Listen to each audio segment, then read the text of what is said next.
शौनक जी ने सूत जी से बार बार आग्रह किया कि हे ऋषि मुनि, मुझे शिव जी की महिमा का वृतांत सुनाइए। तब श्री सूत जी बोले, हे शौनक, तुम परम भक्त और ज्ञानी हो।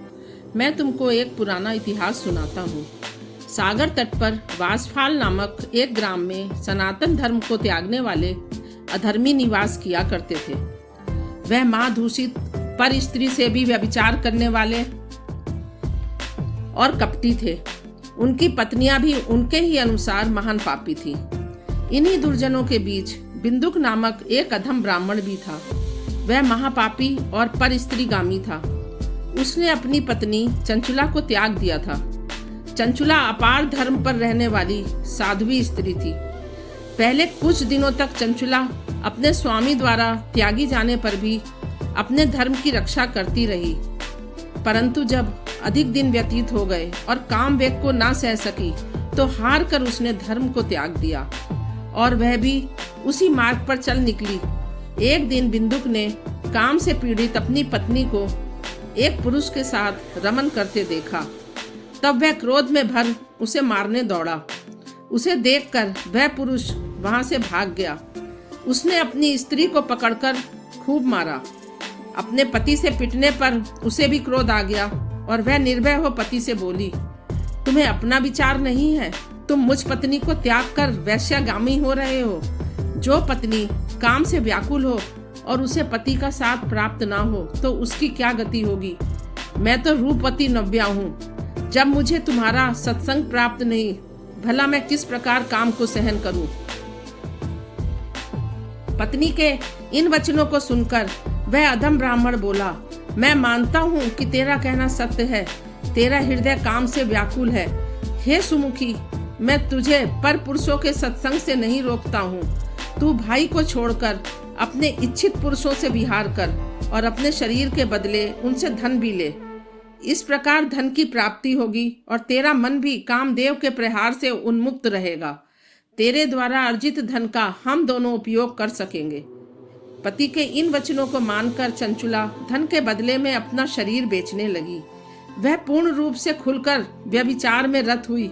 इस प्रकार इन दोनों के दिन चैन से कटने लगे।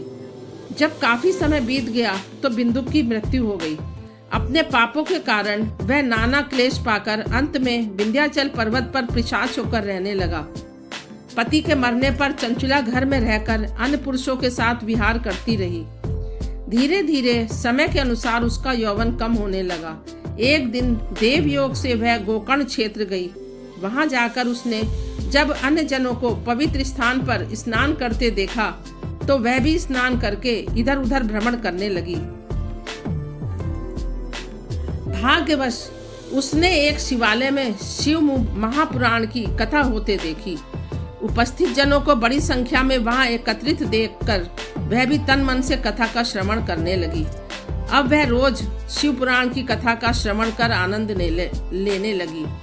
उसने कथा में जब यह सुना कि जो स्त्री व्यभिचार करती है और दिन रात पाप में जीवन व्यतीत करने के बाद जब अंत समय मरकर परलोक गमन करती है तो यमदूत उसे नाना प्रकार की पीड़ाएं देते हैं।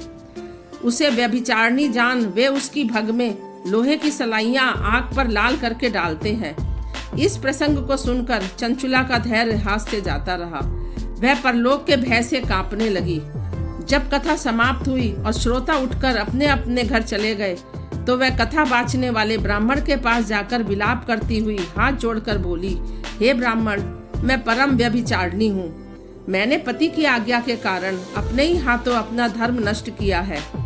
यौवन के मद से मदांत होकर मैं धन लाभ करते हुए मैंने पर पुरुषों के साथ निरंतर समागम किया है। आज आपकी इस परम पुनीत कथा को सुनकर मुझे ज्ञान प्राप्त हुआ है। मैं महान पापी, पाप करने वाली अब कैसे मुक्ति पा सकूंगी? यह विचार करने के कारण मैंने इस जीवन में जो क्षणिक सुख प्राप्त किए हैं उसके लिए परलोक में निश्चित ही मेरी बुरी गति होगी।